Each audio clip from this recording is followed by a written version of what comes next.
Michael Polanyi gave a lecture back in the late 60s that helped us organize the way we think about knowledge into two categories, the tacit and the explicit. Tacit knowledge can only be experienced, and explicit knowledge can be codified. Nonaka pointed out that tacit knowledge, which is gained and shared through experience, is very expensive. And explicit knowledge can, through technology, become inexpensive to share. Codified knowledge in the form of books or plans or mathematical equations can be reproduced and shot around the globe at the speed of light, but experiences cannot.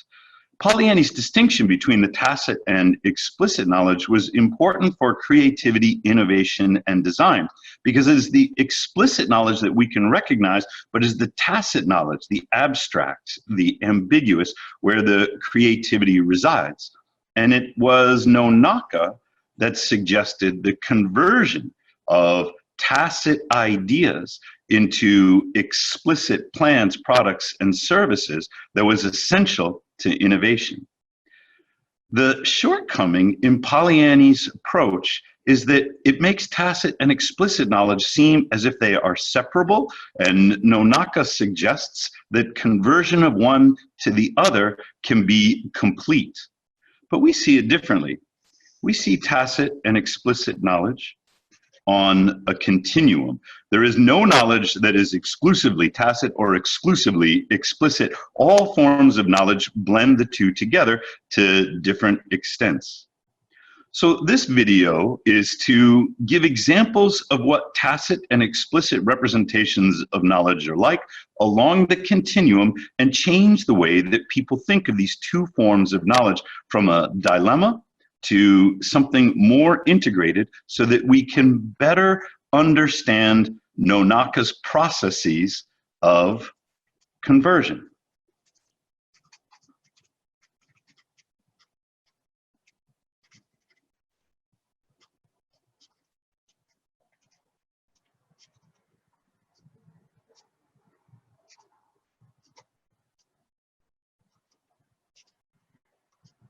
On the left, tacit knowledge is abstract. It is ambiguous.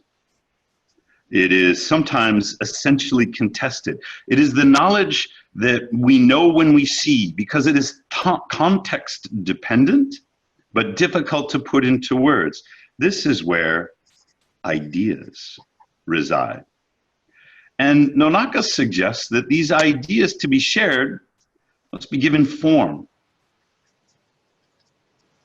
The spoken word is more explicit than tacit, but because the spoken word comes with context and tone and these other rich interpretive characteristics, the spoken word is more explicit, but it is not as explicit as a written word or as an equation. Language is a technology for making tacit knowledge more explicit.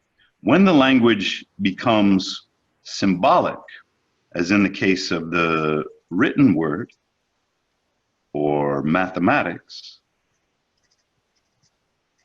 it requires greater training to understand what the symbols mean, to attach the explicit, the symbolic representation of mathematical symbols or written words into the abstract ideas. It also becomes less perfect, but easy to share. We can become even more explicit in drawings, physical models, specifications, and software code. Here, there's less room for interpretation. Meaning gets lost, but technique is enhanced. Finally, on the extreme end of explicit knowledge, we will find material artifacts. These are physical embodiments of knowledge.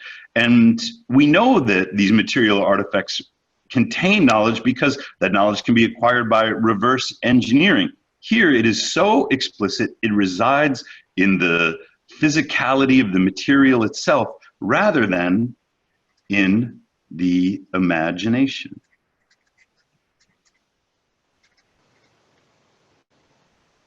This different way of thinking about the tacit knowledge continuum allows us to understand how tacit knowledge can be externalized along the continuum to the right, and explicit knowledge can be internalized along the continuum to the left in a constant series of Nonaka-like conversions, rather than the fallacy of complete conversion in the way that Nonaka presented it in his Seki model.